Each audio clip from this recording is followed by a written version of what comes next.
Oke adik-adik, kita lanjutkan untuk teorema limit bagian 2. Di sini kita akan mendefinisikan secara lebih akurat mengenai limit. Ya, di sini mungkin kalau adik-adik lihat ada limit x mendekati c dari fx itu mendekati L. Logo penulisan ini bermakna bahwa untuk setiap epsilon lebih dari 0, berapapun nilainya, terdapat delta yang juga lebih dari 0, sedemikian hingga ketika kita mengambil nilai absolut dari fx minus L, itu kurang dari epsilon, di mana ada syaratnya yaitu 0 kurang dari nilai absolut dari x minus c, kurang dari delta, sedemikian hingga jika kita tuliskan secara sederhana, itu adalah x minus c, nilai absolutnya itu lebih dari 0, tapi kurang dari delta. Sedemikian hingga nilai absolut dari fx minus L itu adalah kurang dari epsilon. Oke adik-adik, sebenarnya apa sih epsilon dan delta itu? Kita ingat bahwa dari notasi limit ini, x ini mendekati c. Artinya, sebenarnya x itu terus mendekati c, tetapi tidak pernah tepat sama dengan c. Akibatnya, kalau seperti itu akan ada selisih. Nah, selisih inilah yang kita simbolkan sebagai delta. Demikian juga, ketika x terus mendekati c tetapi tidak sama dengan c, maka fx di sini juga mendekati L tetapi tidak pernah sama dengan L. Nah, akibatnya ada selisih yaitu yang kita gunakan dengan simbol epsilon. Nah, kenapa kok harus kita menggunakan notasi nilai absolut? Karena di sini dari pembahasan limit sebelumnya, untuk pendekatan x mendekati c itu ada dua kemungkinan, yaitu dari sisi kiri dan sisi kanan. Maka ketika fx mendekati L juga ada dua kemungkinan, yaitu dari sisi atas atau sisi bawah pada sumbu Y. Kita lihat dulu untuk gambar yang paling kiri, gambar yang pertama. Di sini ada keterangan untuk setiap epsilon lebih dari 0. Berarti yang kita tinjau pertama adalah untuk yang pada sumbu Y atau sumbu fx. Di sini dari notasi limit kita ketahui bahwa fx itu mendekati L jika x itu mendekati c. Berarti ketika kita dekati hingga katakanlah berjarak epsilon dari L, maka dalam diagramnya itu dapat terjadi dua kemungkinan, yaitu epsilonnya itu di atas atau epsilonnya di bawah. Nah, ketika kita mencari nilainya saja, maka kita hanya butuh harga mutlak selisih dari fx minus L. Maka, kita geser ke gambar yang kedua. Terdapat sebuah delta yang lebih dari 0, sebuah konstanta.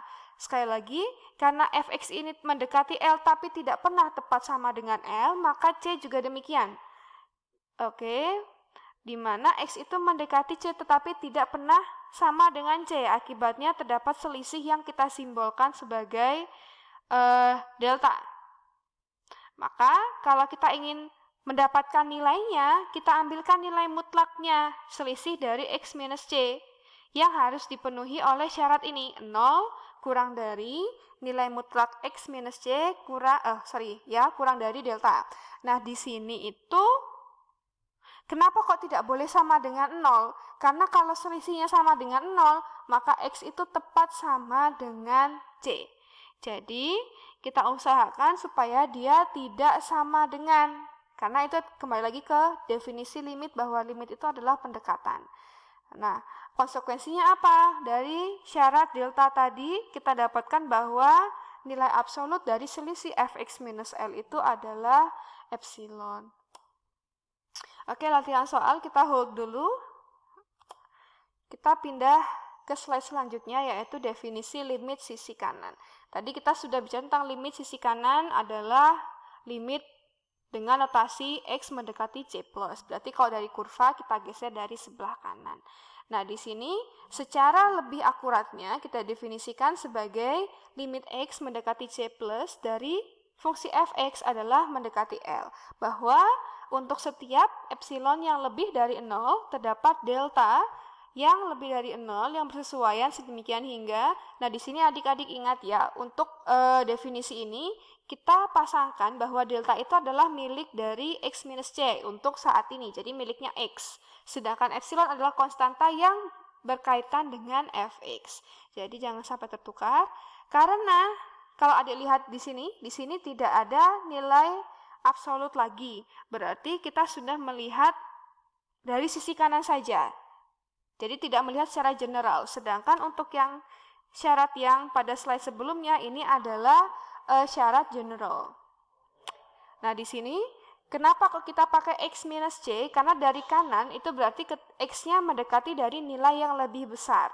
Sehingga untuk konsekuensinya tetap nilai absolut dari Fx minus L itu kurang dari epsilon. Bagaimana kalau definisi limitnya dari sisi sebelah kiri? Berarti kalau kita berangkat dari kurva yang di sebelah kiri, otomatis nilai X-nya itu lebih kecil daripada C, karena X-nya di tracing dari sebelah kiri, sehingga C-nya akan lebih besar.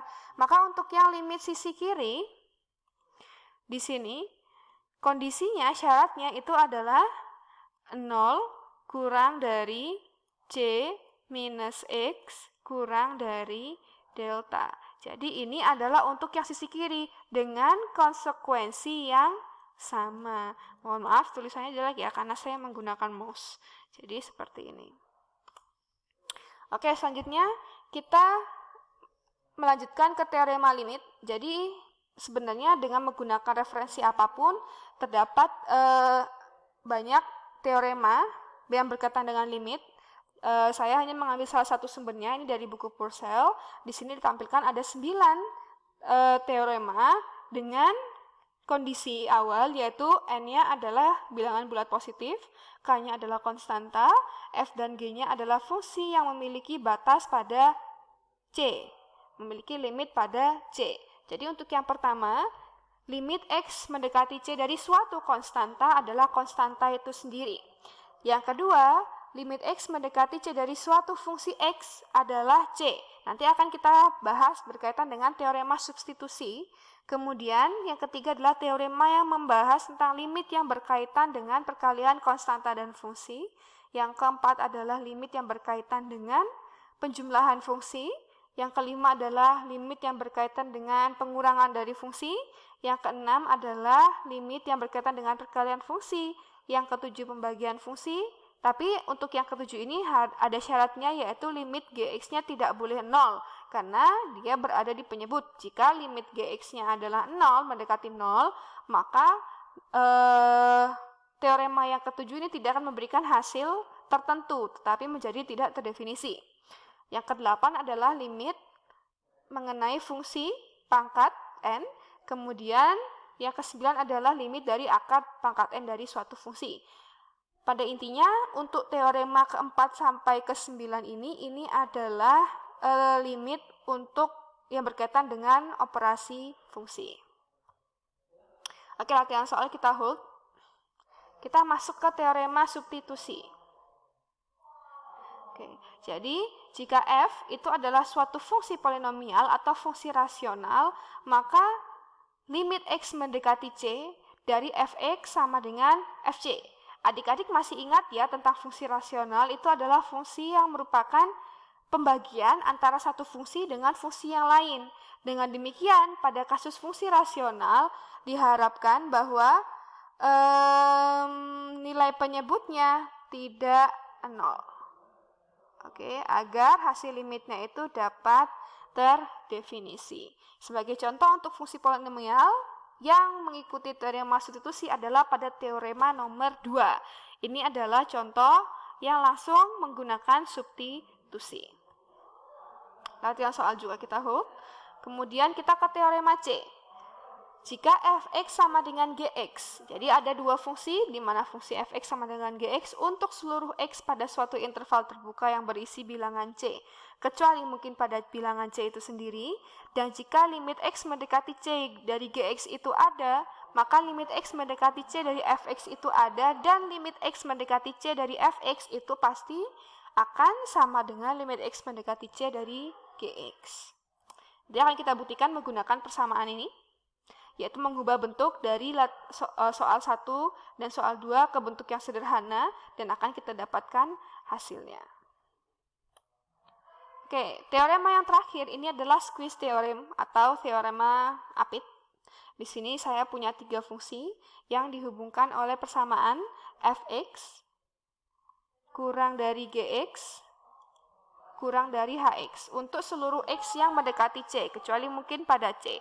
Jadi, jika limit x mendekati c dari fx sama dengan limit x mendekati c dari hx sama dengan L, maka otomatis yang diapitnya ini, nilai limitnya itu juga akan mendekati L.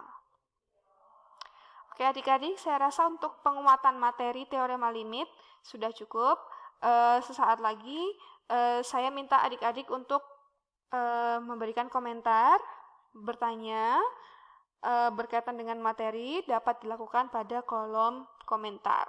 Adik-adik juga saya harapkan mengerjakan latihan-latihan soal yang sudah tertera pada slide PowerPoint, dan jika ada yang ditanyakan, dibingungkan, dapat disampaikan pada kolom komentar, dan jika perlu akan saya buat pembahasan dalam versi video.